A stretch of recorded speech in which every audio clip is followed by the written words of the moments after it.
Well, I am in the midst of a fairly short vacation from work. At least I assume it's going to be very short. I think only a week. I'd like it to be longer, but we'll see. Maybe it will be. Um, but usually when I'm gone for a couple months, I've been gone since the very, very beginning of December. I think I left home December 3rd, and I just came back. So it was over 2 months or about 2 months. But typically while I'm gone, I will make purchases, and so I bought gold and silver. I bought a couple new firearms. And when I come home, it's all kind of waiting for me. So it's always a nice Christmas kind of atmosphere. Also, a number of books. One thing that I purchased, which is unusual for me, is I actually purchased some Blu-rays. Uh, I haven't had a Blu-ray player for very long, and even for DVDs, I don't buy very many. Um, I'll typically buy books. It's an unusual purpose, but this is what I bought, and I remember when Band of Brothers first came out, and I liked it, but I didn't like it so much that I immediately ran out and bought a copy. I think when it came out, I think I had a job. I think it was in high school, so I could have, I guess, afforded it, but I didn't. And Pacific came out 10 years later, I think in 2010. And similarly, I liked it, but I didn't like it so much that I was willing to run out and buy it as soon as it became available. But uh, while I was at work, I got paid my largest paycheck ever, and I was already out of debt, and so I splurged a little bit. I didn't spend most of it, but I went ahead, and since it was a companion pack, the two put together, I went ahead and I purchased it. And I've been kind of rewatching parts of it. I'm not going to watch the whole thing straight through or anything, but this isn't a new phenomenon for me, but I have a very hard time watching uh, this stuff anymore. The stuff that deals with World War II, because I think that World War II has become the founding mythology for the new civic religion in the United States. It's civic religion that I think is terrible and evil, and it is founded on a myth about World War II. Now, World War II really happened, and a lot of the stuff that people think about World War II is true. And Band of Brothers and the Pacific are like that in the sense that they are surprisingly accurate. They are about real people, modeled on real events, documented events, and there isn't a lot of overt fiction. It's not like they have these guys performing extraordinary feats, secret, all the World War II movies from the past would have them, I don't know, blowing up some secret facility or infiltrating some island or saving an entire fleet or any number of other very Hollywood-esque kind of plot lines. And these aren't like that, but they are myths in what they omit, and in a very real sense, I get um, the feeling that the way the soldiers are portrayed, the Eugene Sledges and the Sergeant Winters, and basically all of them, the Band of Brothers and all the soldiers and their commanders and so forth, I get the impression that they're basically canonized. They are almost deified to the point that we owe everything to them, which is explicitly stated. If you've ever been to Memorial Day ceremonies, which I went to every year when I was a kid, I was a Boy Scout. I marched in the parade. I did the flags. I was in the band later. I played in the band for it. Uh, is explicitly stated. Anytime you watch a documentary about it, the historians will probably say something to that effect, the ones that they decide to put on. And one gets the feeling that, we owe these people everything, as opposed to, say, George Washington or the Founding Fathers. Now, I don't believe we owe everything to them either, but I think that there is a replacement here because World War II is the foundational myth of the new civic religion, as opposed to the old civic religion. Now, which I don't even think is defined enough to give it a name. I'll just call it the old civic religion. Now, the new one it's not like it had no existence prior to World War II or independent of World War II, because it does. Uh, and similarly, the old civic religion of the United States also is similarly diverse. It has multiple uh, strains of thought, and its ideological roots are pretty varied, and its historical contexts are also pretty varied. And so these are somewhat amorphous concepts here. I want to say also, this is like the third attempt I've made at this video, and they ran over an hour long each time, and lo and behold, I cannot upload videos that long. So I'm going to have to break this down and do a series on World War II. Something I've done before. If you go back maybe 6 months ago, I did a number of videos about World War II, and I will cover much of the same material. Now, I'm not going to do a thematic play-by-play of the war. Uh, there are a couple of points I want to make, and I will draw on historical knowledge for some of those points, but I am not going to go through play-by-play of the entire war or its lead-up or what happened afterwards. But suffice to say, this is a major, major topic and of absolute extreme importance. But uh, the old civic religion of the United States is the one that is best exemplified in the Declaration of Independence and the Constitution of the United States. And it is a philosophy based on personal liberty, personal freedom, the idea that uh, within society, individuals should be allowed to seek their own rewards, to define their own goals, and to work towards, in whatever way they see best, towards those goals, as long as they're not hurting others. And in the Constitution, it was thought that the best way to achieve that is through minarchism, through a small state, a constitutional state, a state constrained by law, and also by an arms-bearing populace. Now, I don't agree with that. I don't think you need a small state for that to happen, and I think there are dangers with a small state. But I think that the end was relatively laudable and more or less the same as mine. That the ideal society is one that is self-directed by each individual, not one that is centrally directed or uh, dictated to on high by a king or a legislature or the state generally. And uh, the old civic religion actually has its roots much earlier than the Constitution. It's not something that didn't exist and then the Constitution suddenly created. The Constitution and the Declaration of Independence, which of course are different things that happen at different times, are explaining and espousing ideas that have been around and have been in Genesis for a long time. But I think it's fair to say that from their founding, the European settlements in North America were very much rooted in this. Not to say that they were ideal or perfect or had, no um, no contradictions or anything like that, but the idea people wanted freedom, they wanted to be free from taxes, they wanted to be free from regulations, the rampant mercantilism of the time. They wanted to be free of the feudal, or at least the neo-feudal orders, the aristocracies of Europe, especially of England. They wanted religious freedom from the Anglican Church. They wanted freedom of conscience, most of them, not all. I mean, the Puritans had somewhat of a, well, I should not say somewhat, a major theocracy in Plymouth uh, and the Massachusetts Bay Colony, although that lost a lot of its zeal and muster pretty early from schismatists who had much stronger freedom of conscience kind of ideas.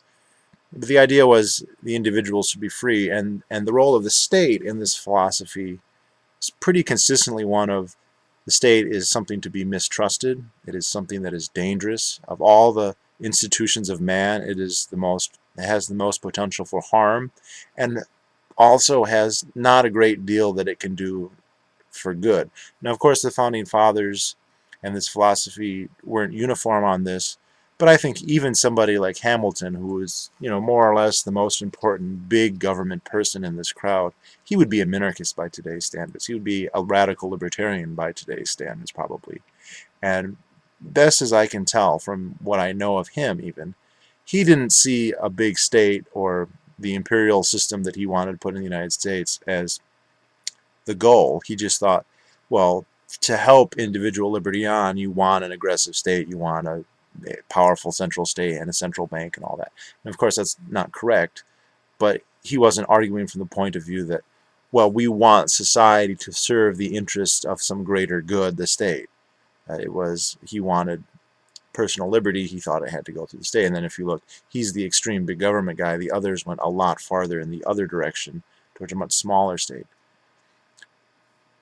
The new civic religion, the one that's founding codification and popular acceptance most of all, occurs with World War II, is a collectivistic, socialistic one, and a nationalistic religion, where the state is not only not viewed as antagonistic to the rest of society or dangerous, but as laudable and good, something that should be vigorous and that should insert itself as much as it deems necessary into society for the betterment of society, and that individuals uh, should appraise their worth based on how much they sacrifice to that greater good, to the country. Now, it's unusual for the rhetoric here to say state or government, but what they will say is country, and the two are synonymous, basically, in the context that it's used. And you know this because if people do something that's against the government, but is plausibly considered, could be considered for the good of society, that is considered not patriotism but treason. And there are a lot of examples of that, but when it does happen, uh, for instance, in World War II, those who still insisted that maybe the war was not the best action, that was never accepted as, maybe we disagree, but yeah, I understand there's an argument to be made there. It was always seen as treason, as it is, as any questioning of the wars today. It's not considered okay to just say, okay, we disagree, but they're still a patriot. It's, they're a traitor. They hate America. Ron Paul hates America because he disagrees with the government. That mentality really, it existed before, no doubt. And I, I don't want any of this to be taken to believe that I think there's some Garden of Eden past of libertarianism or shrew minarchism or constitutional government. Certainly not. The government has grown in fits and starts, especially in wars, throughout the history of the United States, uh, especially in the Civil War. But even then, there was a return to normalcy. You know, the federal government relinquished a vast amount of its power after the Civil War. In fact, to such a great degree that I actually find it surprising. I think it shows that although Northern politicians maybe had their pet little mercantilist agendas, that by and large they were not looking to create a Leviathan state. Uh, and there's no evidence in the rhetoric of even someone as tyrannical as Lincoln that they really believed in something like that. But later in that century, the revolutionary spirit of Europe infected the United States. Never as bad as it got in Europe, even today. But the idea of the state as the end in society, of the common good, of this, the submission of the individual to society at large, again, always de facto as the will of the state, of a certain group of the political class. Um, The idea first came into academia, but again, I don't think it was that popular. And if you look at after World War I, there was a big backlash that this was a kind of a mistake, not something to be lauded or proud of. And the military, I think, epitomizes the views of people of the military. Again, during wars, the military kind of rises socially. So in the Civil War, certainly to be seen wearing a posh uniform or whatever was a sign of social status. If you look at World War I mean, General Pershing kind of became the darling of the establishment scene. I mean, people would be writing him swooning letters and asking him to promote their kids or whatever. I read General MacArthur was just becoming I think he was a colonel, ended up as a lower ranking general before the war ended, but you should read the letters that his mother was writing Pershing, oh, how are you, promote my son. But uh, after the wars, the military was more or less completely eviscerated. There wasn't really a military-industrial complex in the United States, at least as we know it, until the spring of 1940, just before the United States entered World War II. And uh, in general, we were not a very bellicose, uh, martial society. In fact, the idea was the military is kind of something to be mistrusted, and this changed with World War II and the aftermath to the point now where uh, they are literally among the most laudable things that you can do. And if you look at uh, the Band of Brothers and the Pacific, which are what I call the Stephen Ambrosian history, because Stephen Ambrose is he was the historian that I first started to read. I mean, he's very popular. He has a number of best-selling books, but all they are really are cheerleading fests for the U.S. government and its wars and its policies. And even though they will admit excessive, and he will write about, Americans killing prisoners and committing atrocities, it's always kind of couched in terms of, but it's okay, the enemies we fought were worse, which is literally true, but also not a sufficient justification for a war, and he omits uh, a great deal, and uh, it's really more of, it's interesting because the suffering of the soldiers isn't seen as maybe something to think, okay, they go through all this bad stuff, so maybe we should really think hard about whether it's worth it or not. That's not the line of reasoning that happens from the people who read it. Now, I have good reason to believe that at least some of the soldiers, if not most of them, thought this. Eugene Sledge, whose work is the primary basis, at least for the second half of the Pacific, uh, he actually gave lectures at the Mises Institute. He taught in Alabama, and I would highly recommend anyone who's interested go and listen to his lectures, because they have a much more, how would I say this, he really questions the validity of the whole thing a lot more than, say, Stephen Ambrose does, or that you're led to believe from the documentaries. There's a little bit at the end of the Pacific where he says he's never going to wear a uniform again.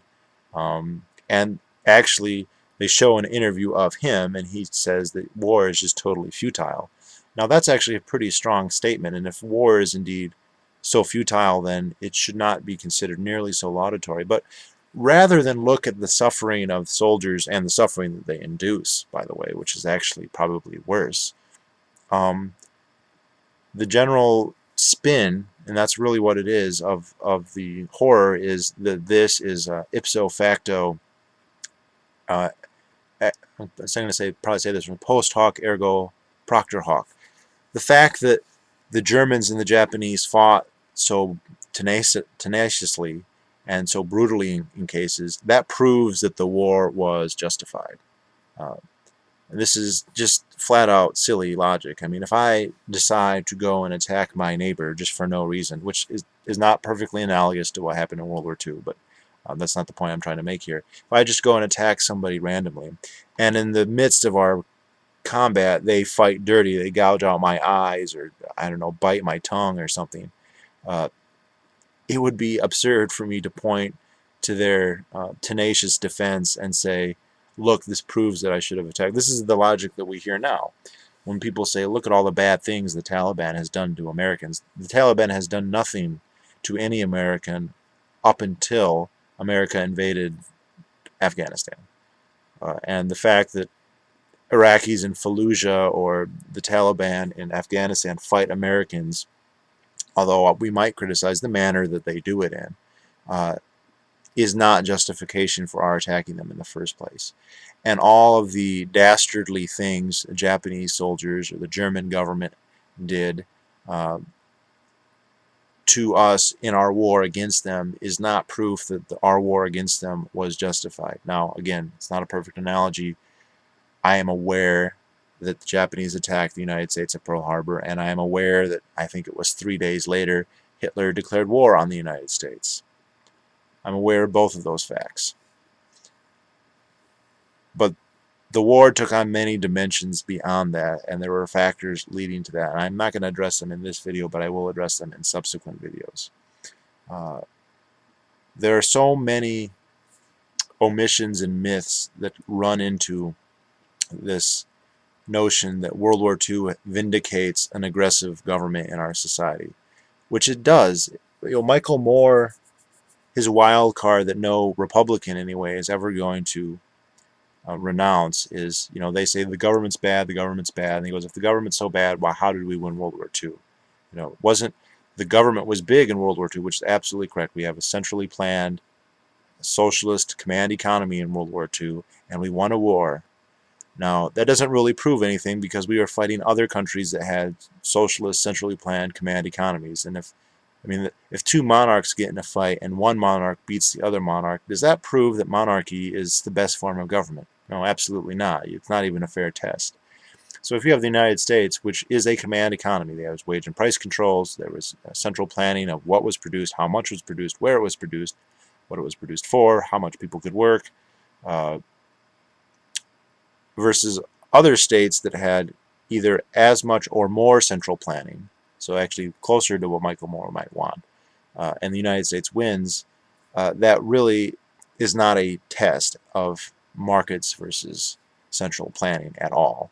And if you want to try and make a test out of it, you'd have to conclude that, well, the lesser socialized state, or the state that was the least socialized prior to the war, and hence in a better position, is the better one. I mean, why did the United States have so much more industrial capacity than Germany or Japan? And you could say, oh, their land area. Well, that would work, except the other two of the other main combatants in World War II are China and the Soviet Union, which had larger areas, and I believe in both cases, certainly in the case of China, probably also in the case of Soviet Union, although I'm not positive, higher populations, and they've been around a lot longer. I mean, China and Russia had centuries and centuries to accumulate capital, and the United States had markedly less time. And China had thousands of years to do it.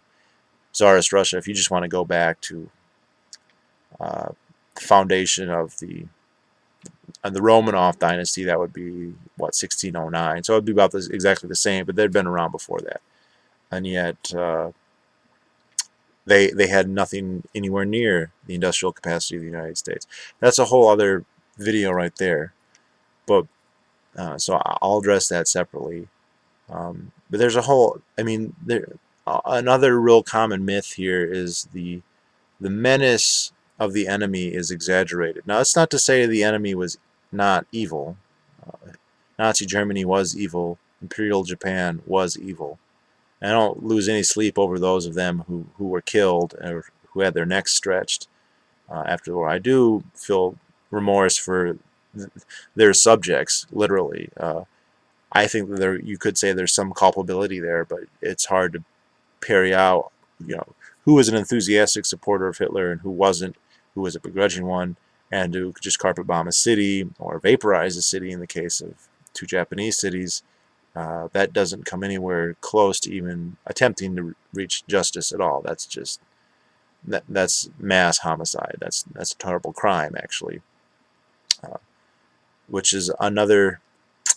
The things they omit are like the bombings, are like our allies, or the absurdity of thinking that it would be so evil for Germany to make an empire of its own, because obviously our allies, the French and the British, deserve their empires, and those need to be defended at all costs, and the Soviet Union obviously needs to be defended at all costs. That's just an absurd moral justification for a war. If evil people fighting each other, taking sides because one of them is evil doesn't make any sense because the other is evil. And I mean, Ambrose takes no account of that. The Band of Brothers and the Pacific make no accounting of that whatsoever. You have to go and read a book to learn about that. There's still no Schindler's List for the gulags, by the way, which are worse than the Nazi Holocaust, at least in terms of the number of people that they killed. Certainly worse than the number that the Japanese killed, although the Japanese killed quite a few. Also not ever really stated is our allies in China, whether it was Chiang or Mao, were also both. I believe Chiang is usually considered the fourth worst dictator in world history. Uh, so worse than the Japanese, actually.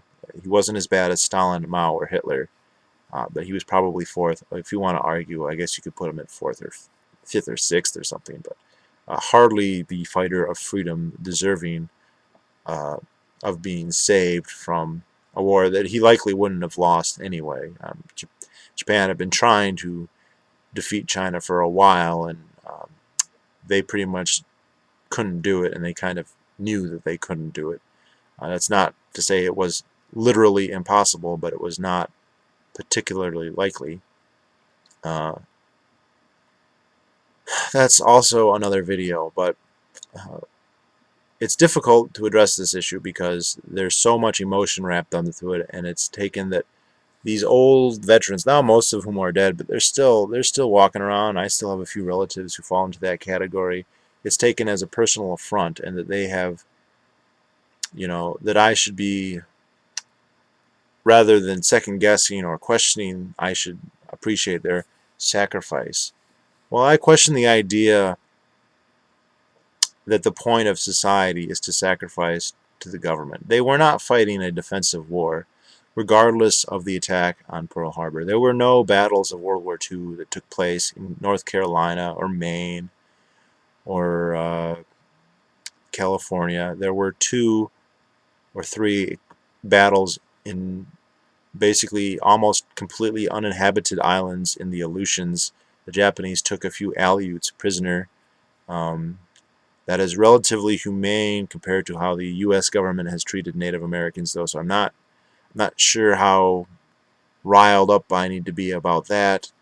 Uh, it was an ill-informed army because the government censored everything, and most people who fought for the United States did not really know what was going on. They did not have a clear idea uh, how inferior their enemies were to them, how bad the war had been going for their enemies. The way it's presented still in documentaries and in media is almost like Japan and Germany are the juggernauts, and we're just the plucky little democracy who beats the odds and defeats them, when really when the United States enters the war, you literally have a situation where I think it's, if you total up all the industrial might of all the belligerent powers, 91% of the industrial might is on the Ally side and 9% is on the Axis side. And the population figures would be somewhat akin to that. Probably not exactly the same, but somewhat akin to that. Uh, there is a juggernaut in that arraignment, but it's not the Germans and the Japs. It's not the Axis. It's the Allies in that case. And this was known by some people.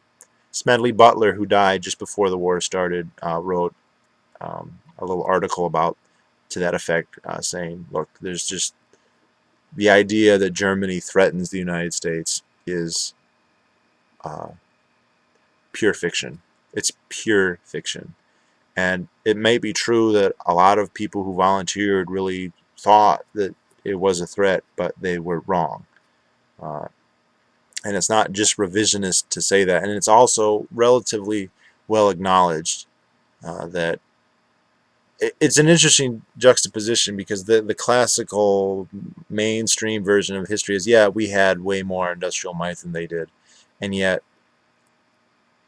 somehow there's still this kind of implication and sometimes an outright statement that we're the underdogs. And while there might be a particular battle or a particular circumstance where, the Americans might be outnumbered or outgunned, or, there might be a particularly difficult situation on net, I mean, it's a question of how many months is it going to take before it's over. That's the question. And that was the question before the United States ever entered the war, which I think a lot of people fail to realize. There's this, well, that's a whole other video that I'll address separately. But the idea is that these old guys And and what's interesting, but who gets the most lionization of all? It's not these guys who in their 20s went out and suffered, and many of whom who died. It's a cripple in the White House who is literally the most deceitful president we've ever had, who is a capricious liar who the best evidence suggests probably wanted us to be in a war just to satisfy his own vanity, because he wanted to be seen as a great president, and that means having a big war and winning it. And even though he actively took no role in the strategy, obviously didn't do any fighting. Some of his sons did a little bit, but then that would speak to them and not to him. Uh, he has been elevated.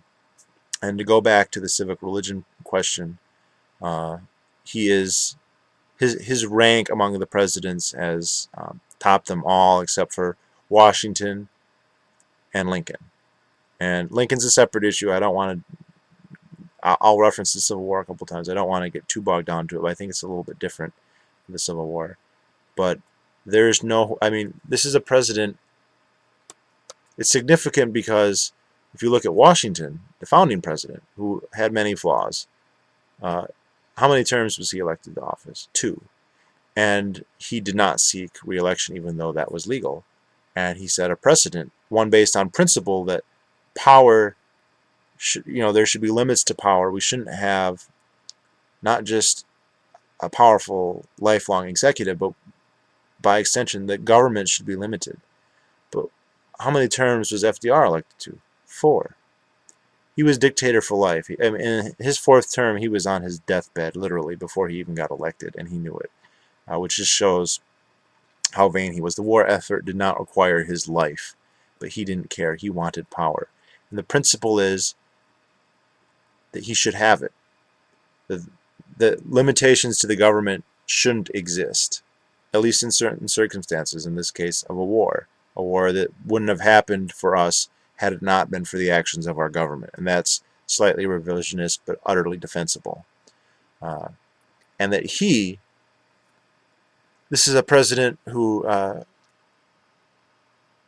came to power well before the war started and spent the better part of a decade attempting to rectify what would normally be just a kind of a standard depression, and just made it into the Great Depression, the worst financial calamity in world history, exacerbated by a fool, uh, a rich aristocrat who never had to work a day in his life but just happened to have a good political name thanks to his uncle or second uncle or something, uh, and just wanted to be seen as being vigorous and doing something no matter how destructive that was. And when he realized that a war was going to happen, which he realized basically as soon as 1939 happened and the war began, he basically realized, this is my ticket to fame. This is my ticket to a legacy forever. And he didn't care what he had to do, how many people he had to lie or get rid of to make it happen. He did everything possible to get us onto a war footing. He totally got rid of, by the way, all the socialist reformers who he had been having run things for the New Deal. He realized, the New Deal, schmool deal, I want to be a war president, so that means I'm going to have to play ball with the Eastern establishment and the corporatists and the people who make all the guns. That's where the birth of the military-industrial complex basically comes from. And uh, it was his vanity and his desire to be famous and to be seen as a great president, and his deceit, his unbelievable lies, something of which many people at the time recognized.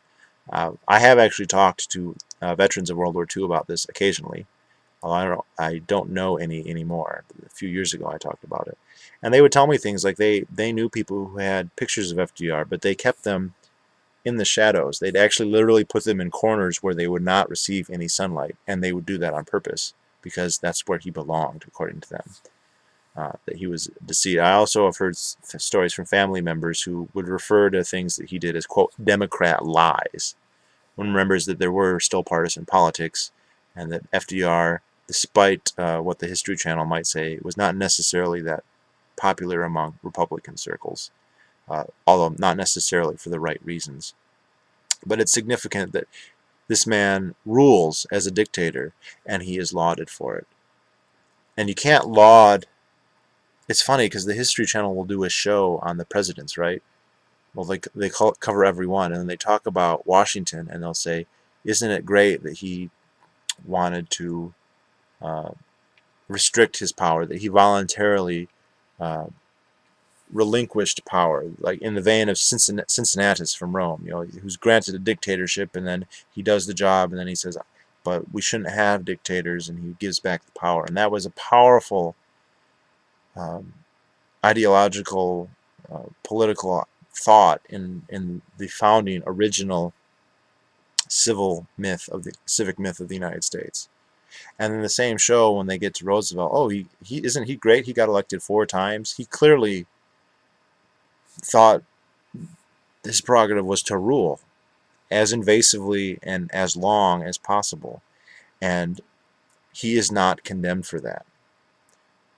He is not condemned for that, and the war is not seen as an aggrandizement of the U.S. state, and it's not recognized the degree to which our current problems are descended from that, from the adoption of a new civic religion. And again, it wasn't just the state.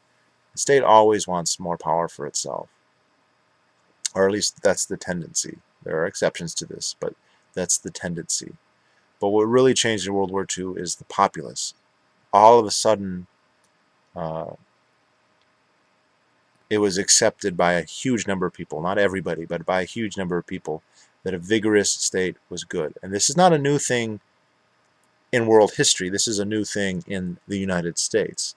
The idea of a vigorous government ruling and directing society, uh, I mean, that's just any old despotism from Europe will do that. It was popular in all the nationalist movements of 19th century Europe, but it has its roots going all the way back to antiquity.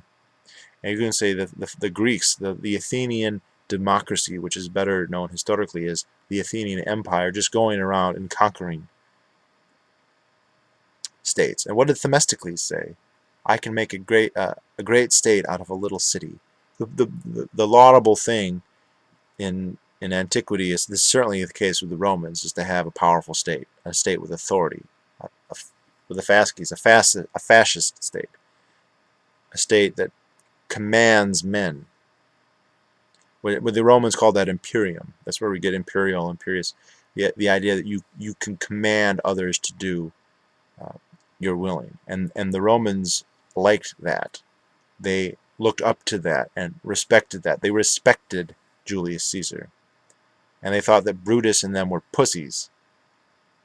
Which may have been true, but they lionize dictatorship as long as it's strong-handed enough. And America at first was the opposite, was that's bad, that's evil, that's to be avoided. And now, well, that's laudable as long as it's the right person, as long as it's Obama or Bush or FDR, but not Ron Paul, because Ron Paul is against that. Ron Paul is the politician running on the old civic religion platform, and that's why there's such this enormous divergence between him and everybody else, and why the two sides. This is significant because the two sides are mutually not only exclusive but unintelligible to each other.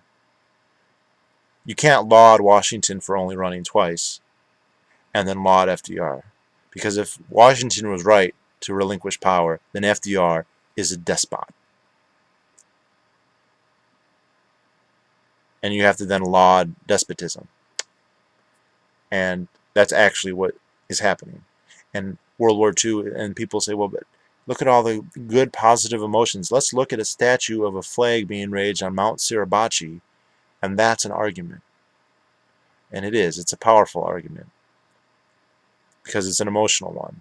And it appeals to our base uh, tribal instincts to root for our team. And I know, because that's how I was. That's how I spent my childhood, watching the John Wayne movies and reading Stephen Ambrose's books, and watching Band of Brothers. I don't know how old I was when it first came out. I was probably in my teens. And just thinking, wow, America, rah, rah, rah. Aren't we powerful? Aren't we great? And it was, and I still have those emotions somewhat. Otherwise, I probably wouldn't have bought the DVD. But I remember when the second, well, when the first Gulf War happened, I was in first grade, and I just remember thinking it was so cool, that it's so awesome. I didn't know why we were going to war. I had no idea. It didn't matter, though, because it was awesome.